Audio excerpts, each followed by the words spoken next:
Hi hello అండి. ఇంకా ఇవాల్టి మన రెసిపీ వచ్చేస్తే మెత్తగా పువ్వులాంటి టేస్టీ ఇడ్లీని చూపిస్తున్నాను. చాలా సింపుల్గా చేసుకోవచ్చండి. ఇందుకోసం ఒక గిన్నె తీసుకొని ఇందులో 1 కప్పు ఉద్దిపప్పును తీసుకుంటున్నాను. ఇవి బాగా కడిగి ఉద్దిపప్పు మునిగేలాగా నీళ్లు పోసుకొని ఒక 4 to 5 అవర్స్ నాననివ్వండి. మినిమం ఒక 4 అవర్స్ అయినా బాగా నానబెట్టండి. ఈ 4 గంటల తర్వాత ఇవి బాగా నానిన తర్వాత మనం అప్పుడు దీనిని రుబ్బుకోవాలన్నమాట. ఇవి నాని మనం రుబ్బుకునే ఒక 1/2 అవర్ ముందు నేను ఇక్కడ ఇడ్లీ రవ్వ తీసుకుంటున్నాను. ఇది బయట కొనుక్కున్నదే అండి, షాప్లో కొన్నది. ఈ 1 కప్పు ఉద్దిపప్పుకి 2 కప్స్ ఇడ్లీ రవ్వ తీసుకొని మనం మిక్సీ పట్టుకుని ఒక 1/2 అవర్ ముందు నానబెట్టి పక్కన పెట్టుకోండి.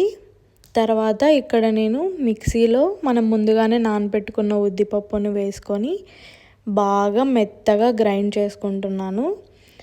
ఇంకా మీ దగ్గర గ్రైండర్ ఉంటే ఇంకా బెస్ట్ ఆప్షన్ అండి. ఇంకా ఇడ్లీలు చాలా మంచిగా వస్తాయి.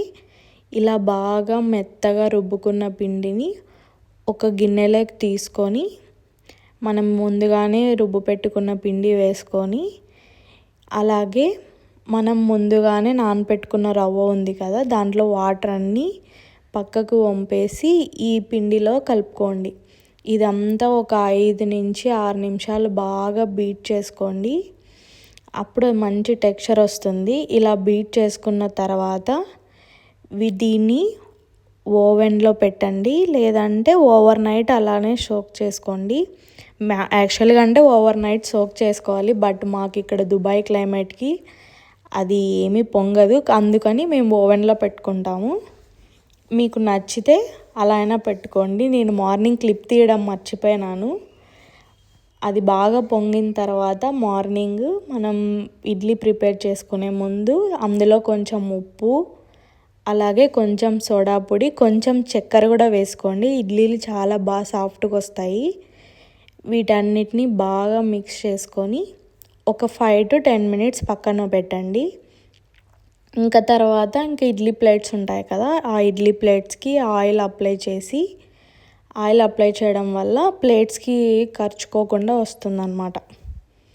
ఆయిల్ అప్లై చేసి మనం ముందుగానే కలిపి పెట్టుకున్న పిండిని ఇందులో వేసుకోవాలి. అలాగే మీతో ఎన్ని ప్లేట్స్ ఉంటే అన్ని ప్లేట్స్కి మీరు ఇడ్లీ పిండి వేసుకోండి. మాకైతే నా దగ్గర ఉన్న ఇడ్లీ కుక్కర్లో నాకు 3 ప్లేట్స్ వచ్చాయి. నేను ఆ 3 ప్లేట్స్ పెట్టుకుంటున్నాను. అలా అన్ని ప్లేట్స్కి ఆయిల్ అప్లై చేసి ఈ ఇడ్లీ పిండిని పెట్టుకోండి. చాలామంది ఇడ్లీ రవ్వ ఇంట్లోనే చేసుకుంటారు. అలా మీకు కూడా కావాలంటే కామెంట్ చేయండి. నేను నెక్స్ట్ టైం చేసినప్పుడు ఇడ్లీ రవ్వ ఎలా చేసుకోవాలో కూడా చూపిస్తాను. నేనైతే ఇప్పుడు ఇది షాప్లో కొనుక్కొని వచ్చిన రవ్వతోనే చేశాను, బట్ నాకు మంచిగానే వస్తాయి ఇడ్లీలు ఎప్పుడు నేను చేసినా కూడా. ఈ తర్వాత మన ఇడ్లీ కుక్కర్ ఉంటుంది కదా, ఆ కుక్కర్లోకి 1 గ్లాస్ వాటర్ వేసి ఇది ఒక 5 మినిట్స్ అలా వేడైన తర్వాత అందులో మనం ముందుగానే ప్లేట్స్ పెట్టుకున్నాం కదా, ఆ ప్లేట్స్ ఇందులో పెట్టుకొని మూత పెట్టి ఒక 10 మినిట్స్ మీడియం ఫ్లేమ్లో ఉడికించండి, సరిపోతుంది. కొన్ని ఇడ్లీ రవ్వలకైతే 15 మినిట్స్ పడుతుంది. మా రవ్వకైతే 10 మినిట్స్లో ఉడికిపోతుందండి ఇడ్లీ మంచిగా. ఇంకా విజిల్ వచ్చిన తర్వాత మూత తీసి చూసి మీకు ఒకవేళ డౌట్ ఉంటే ఏదైనా స్పూన్ కానీ నైఫ్ కానీ దాన్ని వాటర్లో డిప్ చేసి అలా చెక్ చేస్తే చూడండి ఖర్చుకోకుండా వచ్చింది. అంతే అండి, ఈజీగా చాలా తొందరగా ఇడ్లీలు చేసుకోవచ్చు.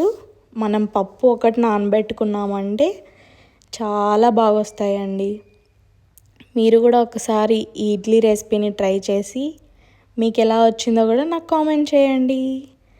Thank you for watching and also subscribe to our channel.